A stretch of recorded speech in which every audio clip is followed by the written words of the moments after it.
You know, most of the games that Riot comes out with are usually incredibly polished, and Legends of Runeterra is no different. I mean, just opening it up, look at this. It's just beautiful. Look at the interaction you have with the other player. Look at the amazing animations as you change the D20 to reflect how much health you have. Even the way they laid out the cards on the table, it's just such a beautifully well put together game. I think I kill you. Yeah, you're dead. Roll. I can't roll you to 0, but just throw it off the table. I did it. I won. Welcome to the Legends of Runeterra actual game spotlight. Over the past week, Riot Games decided to just unveil their massive fucking dong to every company in the gaming industry and said, hey, knock knock, who's there? Dick and balls. Dick and balls who? Suck on my fucking dick and balls. Bro, they got a fighting game. Bro, they got an FPS game. Bro, you could play League of Legends on your fucking phone. Who asked for this shit? And out of all the games that Riot announced during their 10-year anniversary direct, they said, here, play with some of this shit, you fucking disgusting apes. I was lucky enough to be able to play their card game Legends of Runeterra over the weekend, and I gotta say, the game is pretty good. No cap, on God. And seeing how I went through the entire set of tutorials, I was immediately mailed a Medal of Honor for becoming the master at this game. So, you know, take it from me when I say that everything this video is about is absolutely 100% the real deal. No joke, 100%. There's a card called Gun. First and foremost, I just want to say to Riot, you know, how the fuck are you gonna make a card game based around League of Legends, but just not put in Twisted Fate? Getting real sick of her shit, guys. Alright, so let's address the biggest problem with the game. You know, the cards' wordings are fucking awful. So they did this thing where the cards refer to themselves in the first person, which is really strange. Braum, I've survived 10 total damage. Callista, I've seen 3 allies die. Lucian, I black, I attack, but most important, my wife back. At first glance, it doesn't seem bad, but then you get cards like Katarina where it says, I've struck, then recall me. What? Or this card, Shark Chariot. When an ephemeral ally attacks, revive me attacking. What the fuck does that mean? But once you get through all of that and understand how cards work, bada bing, bada boom, bada bop, bop, pow, you're faced with an onslaught of what I like to call, what the fuck am I supposed to do syndrome? Because there's a whole lot of cards with a whole lot of new characters you've never seen before, like Alligator Man, Cat Robot, Batman, and my personal favorite, what the fuck? The goal of the game is to bring the enemy nexus down to 0 health, much like Riot's other game, Undertale. The game consists of rounds where each player is either the attacking side or the defending side, and they get like 50 turns where they can play a card, wait 2 hours for their opponent to do something, and then play another card. And then once the round ends, then the players switch from attacking to defending, or from defending to attacking, and that keeps going and happening until somebody wins. You're out of your league, Yugi, because you're just a third-rate duelist with a fourth-rate deck. What did you? Now behold, the power of Salmonella. I sacrificed 2 of my spiderlings to summon the ancient Crocolith in attack mode. What? What the f? Go ahead and draw your last pathetic card. Oh, wait, what?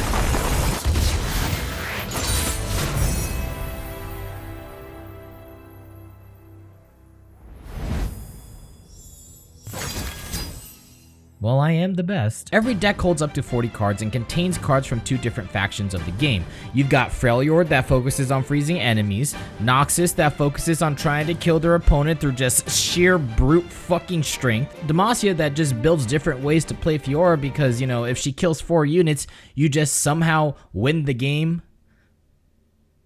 who the fuck made a why Piltover and Zon that relies on getting like Teemo out to put mushrooms into the enemy's deck, Ionia that focuses on stunning and controlling their enemies' cards, and Shadow Isles that focuses on being just an unbalanced piece of shit. You choose 2 of these factions and can meld the cards together as much as you want between them and have up to 2 different key character cards in your deck like Callista, Ezreal, Yasuo, and just a whole bunch of others. And this concept is actually amazing because it gives way to so many different varieties of decks that you can possibly play, and every one of them can actually be pretty good. Yeah, but isn't this game just like Hearthstone? No! Saying this game is rides Hearthstone is like saying the Pokemon trading card game is like Yu-Gi-Oh!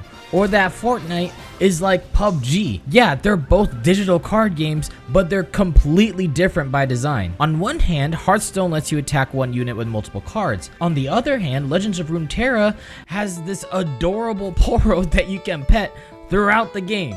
He's such a good boy. I mean, look at him. He's so adorable. Who's your good boy? Who's your good boy? Who's your good boy? Who's your good... Oh, I lost. Oh boy, he's such a good boy. The game plays out like Hearthstone, where every turn you gain mana in order to summon the cards from your hand onto the field. But that doesn't mean that they're in play. In Legends of Runeterra, you have the field and you have the battlefield. So just because you put a card down doesn't mean that you're going to send them off to battle. It's a little awkward because sometimes you'll have this weird moment where you will summon a card and it kind of just stays there, asserting its dominance. And it's not like it's some kind of meme. You literally put a monster down as a form of dominance to say, yeah, this guy's here and he's a big problem. What the fuck are you gonna do about it? Because unlike other card games, you can't have 3 cards attack 1 card in a turn. Instead, there's 1 attacking card and 1 blocking card. When the attacking side plays a card, you can play one of your cards onto the field in order to block the attack, because if an enemy hits you without any blocking cards, then your Nexus takes damage equal to their attack power. I don't know why, but like I had a cough. Oh god. I'm dying. I would use some spells to clear the board, but too bad it's so hard to do it because there's almost fucking none in the goddamn game. And if there is, they're either expensive or they deal only like 1 damage. If I recall correctly, I don't think that there's a single spell in the game that deals above 3 damage. How the fuck are you supposed to get rid of these cards? And you know, some factions are better off with card removal. Shadow Isles. But that just makes no sense at all. Every faction should have the same amount of card removal or their own specific ways of dealing with high damage units. Like Shadow Isle has a card where every time it's killed, it gets summoned back at the start of the round, gaining 1 health and 1 attack. How the fuck are you supposed to deal with that card? Also, there's these things called elusive units that can only be blocked by other elusive units. What the fuck kind of design is that? Now, that can just come down to a balancing thing that I hope they fix before launch, but there's some other cool shit that we haven't even talked about yet. I think one of the coolest mechanics the game introduces is the spell bank. At the end of your turn, whatever mana you don't use gets transformed into your spell bank for a maximum of 3. So on your next turn, you can use higher costing spells that go past your maximum mana. That's pretty fucking cool. But the hottest, sickest, fucking most badass thing of this game is that your champion cards can level up. Holy fuck! The animations when this happens are super slick and look incredibly clean and very, very cool. Whenever you meet the requirements that a champion card needs, that card levels up, becoming stronger and being more of a menace towards your opponent. For example, whenever Teemo attacks, he adds 5 mushrooms to his opponent's deck. Okay, cool.